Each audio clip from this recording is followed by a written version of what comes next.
Hi, Kris Ferris here, and we're back for another segment of Featured Artist.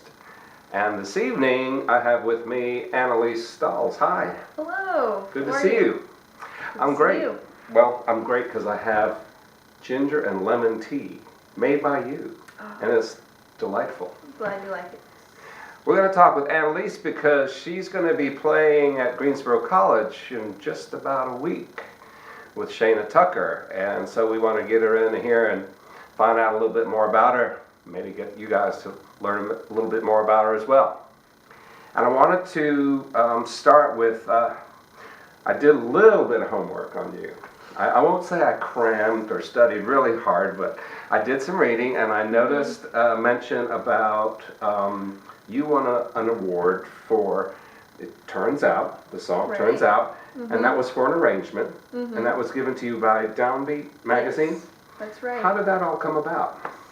Oh, well, I wrote an arrangement of a tune by Patrick Cornelius, Turns Out, for him to play with large jazz ensemble, with the UNCG jazz ensemble, actually, when he came and visited UNCG this past school year. And, you know, it turned out really well. And Obviously, you got an award out of it. That's cool. Yeah, and so I decided to submit the live recording of the piece to Downbeat, and they chose it as best jazz arrangement of 2012. Now, you did the arrangement kind of on your own, and you said to him, I've done this, do you like it? Or did they approach you and ask you to do an arrangement? How did that work? Well, Steve Haynes asked me to do it, okay. The director of the UNCG jazz band. Jazz ensemble. Okay, yeah. And also I took jazz arranging with him. Gotcha. So, actually I was doing it for actually it's part of a class. And you sent it to Downbeat. Was there some kind of a competition or something going on? Yeah. And that's why this whole thing was written. Yeah. Right. Fantastic. And that's not why it was written, but I figured might as well submit it and see if they like it. And they liked it a lot. Yeah. That's awesome. It was really nice. So let's talk a little bit about Vegans and Mounds. Tell me something about that. It's a jazz suite that I wrote, a musical response to an exhibition by Trenton Doyle Hancock, a visual artist. His exhibition was called We Did All We Could and None of It's Good. That was at the Weatherspoon Art Museum a couple Februaries ago. Right. And I got to meet him, and I'm really into his work. He has this really interesting ongoing narrative, this story about the vegans and the mounds. They have this conflict. And the mounds are these furry creatures that are rooted in the ground. They're half tree and half human.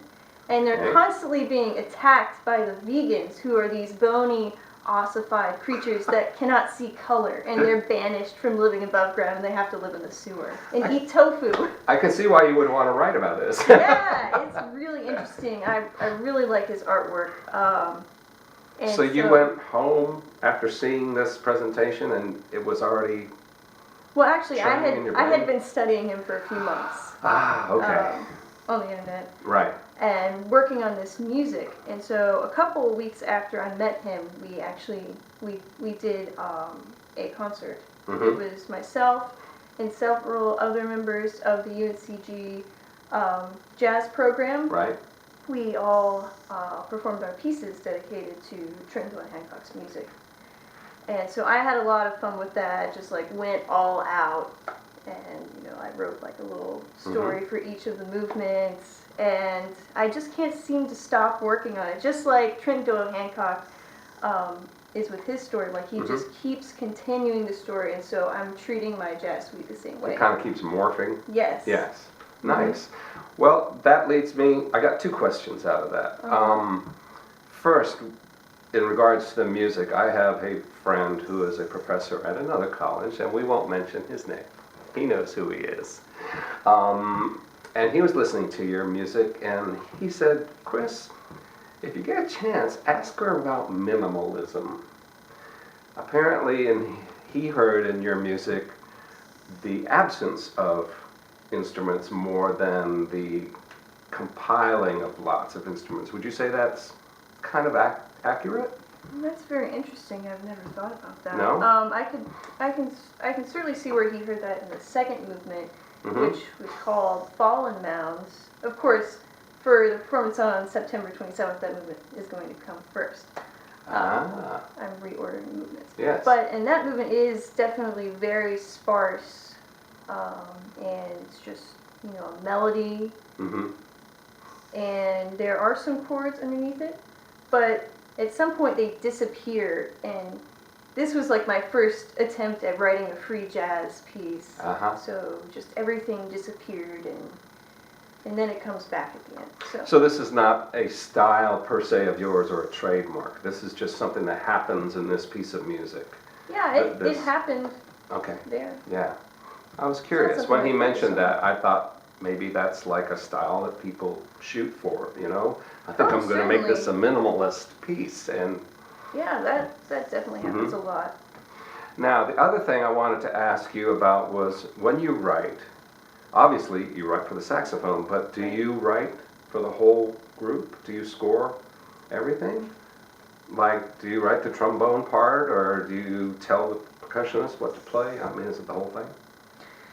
Well, I mean, I do notate a lot of instructions, Mm-hmm. but it is very much a collaboration Right. whenever I write music, and I'm very fortunate to have really great musicians to interpret my work, and there's certainly a lot of room for interpretation. So I write melodies, and I write chords for the rhythm section to Yes. play, and I write rhythms, you know, hits for the rhythm section Yes. to hit, and then, you know, there are chord progressions for the soloist to solo over, but there is a lot more that happens. So you must know other instruments. Do you know how to play the piano, or do you just Somewhat. know I the use chords? it for composing. Yeah. I learned Yeah. how to play it in college, Nice. but I'm not a pianist. Is that to say then if you, on the 27th, you'll be with the Zen poets? Right. But if you were to go somewhere else and perform that, depending on the musicians that were with you, it might not sound exactly the same? True, yes. Yeah? Mm-hmm. I like that. That seems like it would be kind of fun in a way. It is. Yeah, It is yeah. fun to play with different Very people. interesting. Mhm. So we've been talking about songwriting, but I know you do some other writing. Tell us a little bit about Amelia the Dragon. Well, I wrote a tune called Amelia the Dragon a couple years ago, Mm-hmm. and as I was writing it, I thought, that sounds like a children's story or something, you know? Mm-hmm. And so I decided I would try to write a children's story, see what happened. Right. And so that kind of just was on hold for about a year, and then I actually wrote the story, and I wrote melodies for all the different themes and characters in the story, and it was performed at the Greensboro Children's Museum in April in the form of a musical story tale. Wow. Yeah. Now there's a book? The book is not in physical form But yet. it's in here. Script form. Yeah, still you from want to see it happen. Oh, Yeah? yeah. I haven't found the right illustrator yet, and Uh-huh. I feel that that person will come into my life when they are supposed to. Mm-hmm. And so it's, it's on hold kind of right now. Word to the illustrators out there. Yeah. Here's your chance. But yeah, the story, it's, it's kind of rhyming and Dr. Seussy for a lot of it. Mm-hmm. It's a lot of fun, you know. Yeah. Yeah. How did the show at where was it again? The Children's Museum? Yes, the How did Greensboro that go? Children's. It went well. Yeah? You know, it was really fun. So there's this character called the Gnee in The the Gnee, story. okay. Yeah, it's a made-up character. It Right. it uses the powers of its imagination to transform into whatever it Oh, wants wow. to be. Mm-hmm. And so I had the kids draw what they thought the Gnee could look like. And one boy actually drew what he called a dragon Gnee, and it was really cool. Nice. Yeah, I was excited. So the kids really kind of bought into it. They liked it. That's Yeah. great. Awesome. Yeah, well, I'm sure we'll do it again. Yeah, that's great. Mhm. You are a multifaceted lady. I've been learning that you're kind of the health person too. I mean, you're learning a lot about taking better care of your body. Oh, It yeah. sounds like nutrition, Yeah, Yeah? always working on that, you know. yoga, Mhm. all of those things. And Yeah, I meditate. yeah, every day. Come now, on, every now, day, every day. Now I meditate every day. Now. Now I do. You've made it to that point. Yeah. I Okay. took a break from doing that for a while, but now I'm back Yeah? on track as of a couple weeks ago. Okay. It's So going taking well. a break from it, you missed it. Oh, yeah. Yeah. And then when I just really I was in a situation where I had to meditate to be able to get through it. Hmm. And that's what brought me back to it. Nice. Yeah. That's why I have the lemon and ginger tea. It's primo. When we talked a few months ago, now I have to tell you that I met Annalise, about a year ago? A little over a year ago now.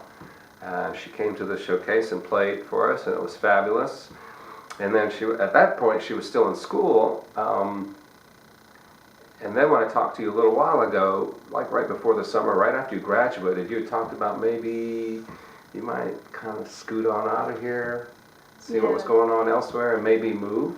Is that still going to happen?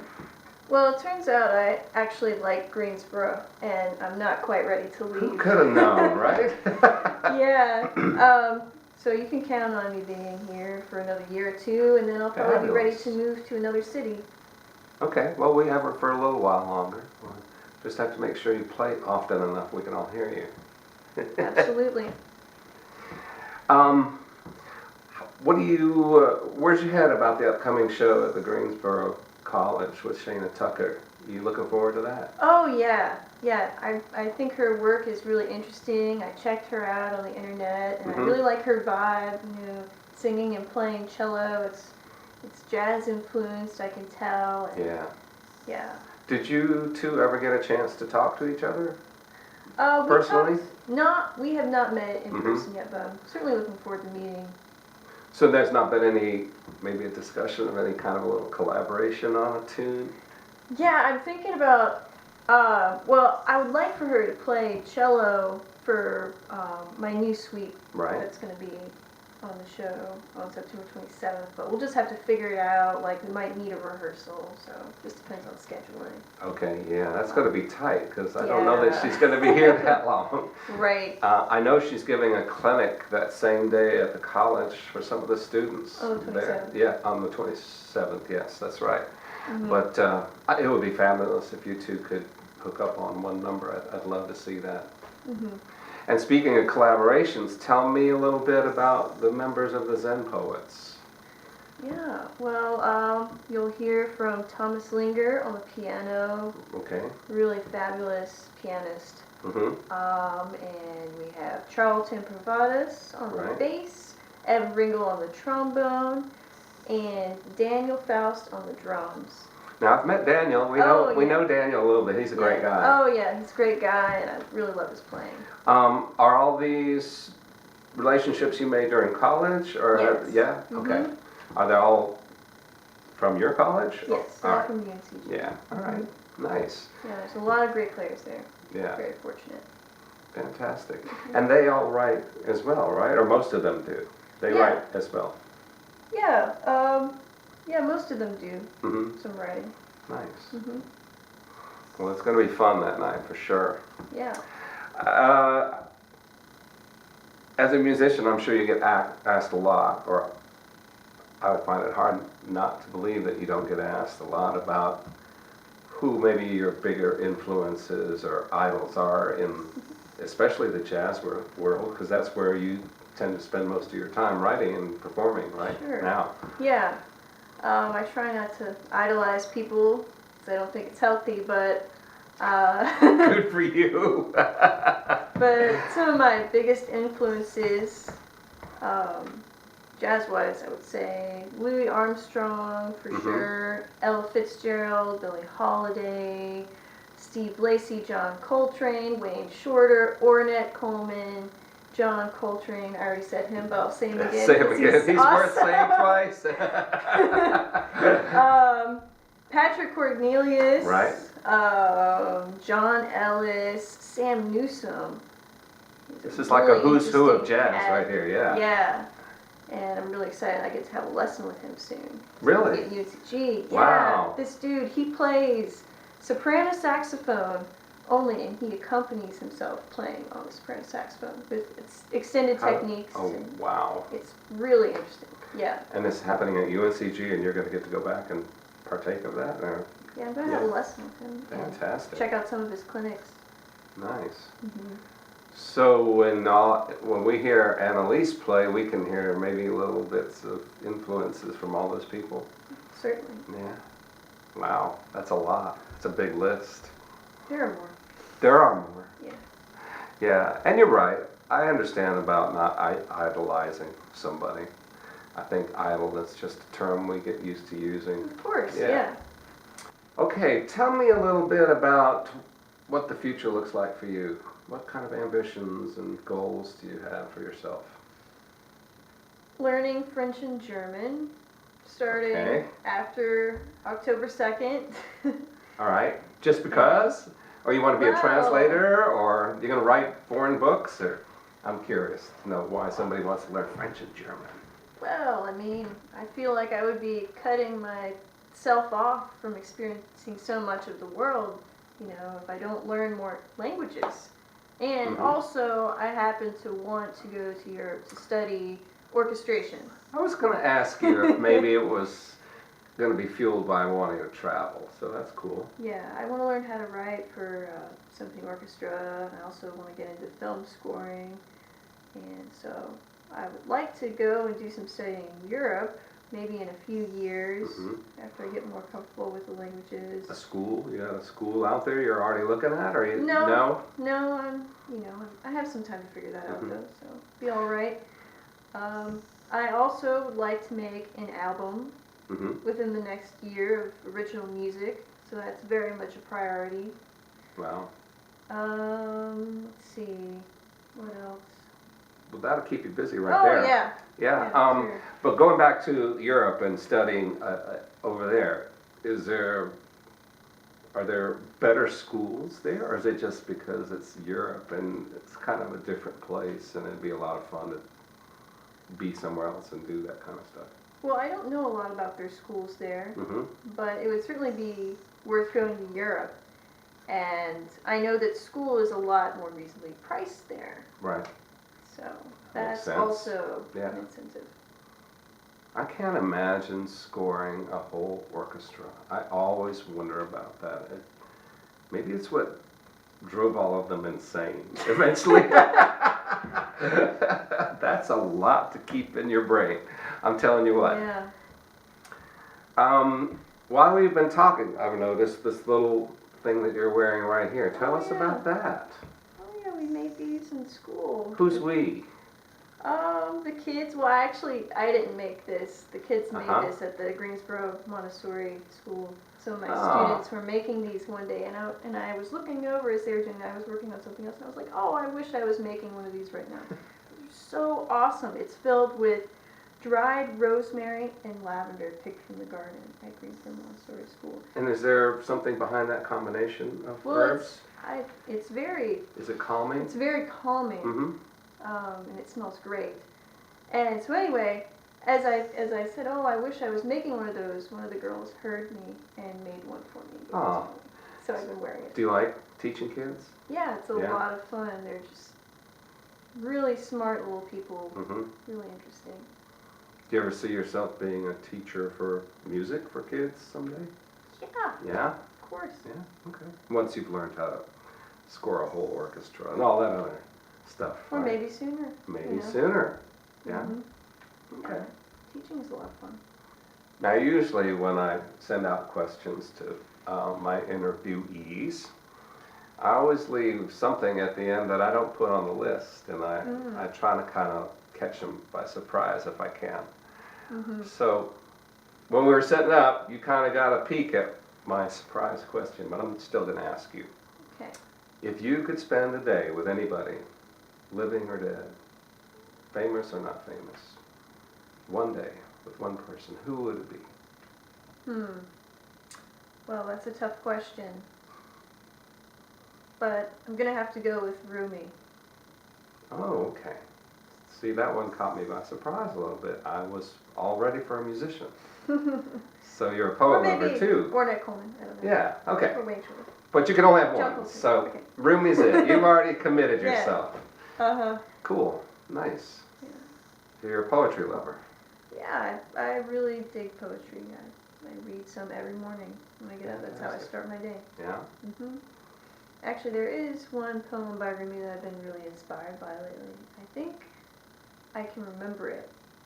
Yeah? You think so? I think so. Give it a shot. Okay, alright. Beyond ideas of wrongdoing and right doing, there is a field. I will meet you there. When the soul lies in that grass, the world is too full to talk about. Ideas, language, even the phrase each other doesn't make any sense. I love that. Me too. Our camera person loves that one too. Fabulous. Is there anything else that you would like to talk about before we kind of wrap things up? Are you good with what we've covered or uncovered about Annalise Stalls? I think we're good, you know.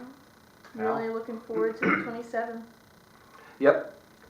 September 27th, Greensboro College, Annalise Stalls and the Zen Poets, and Shana Tucker. Now, how can people find you? Online or wherever? I mean, do you have a website or Facebook? Still working on the website, Uh-huh. but definitely Facebook me if you Right. have Facebook. I have a Okay. SoundCloud if you'd like to check out any of my music. And there's some great tunes there. We've been listening to the SoundCloud stuff, and I love it. Great. Absolutely. I like Vegans and Mounds Yeah. a lot. Gotta So say glad to so. hear that. Yeah. I'm here on the 27th Yeah. in different Now, form. So you said a little while ago a CD. Have you started writing anything for a CD yet? Oh yeah, Yeah. yeah. Any kind of prediction? Well, you might hear the Bookshop Suite, which is a new suite that I've been working on, which you'll hear Yeah. on the 27th. But I mean, as far as the CD itself, you don't have any idea when that might When it's all going to come happen. together? My prediction is in about a year it'll be Man, ready. that's a long time to wait. I don't want to wait that I long. mean, No. hopefully sooner, but I'm Yeah. trying to be realistic because real life happens. These things take time. Yeah. Well, Annalise, thank you very much for Thank you. being It's here. been a pleasure. It has. It's been fun. All right, for featured artists, Kris Ferris, for Melody Watson, Annalise, take care.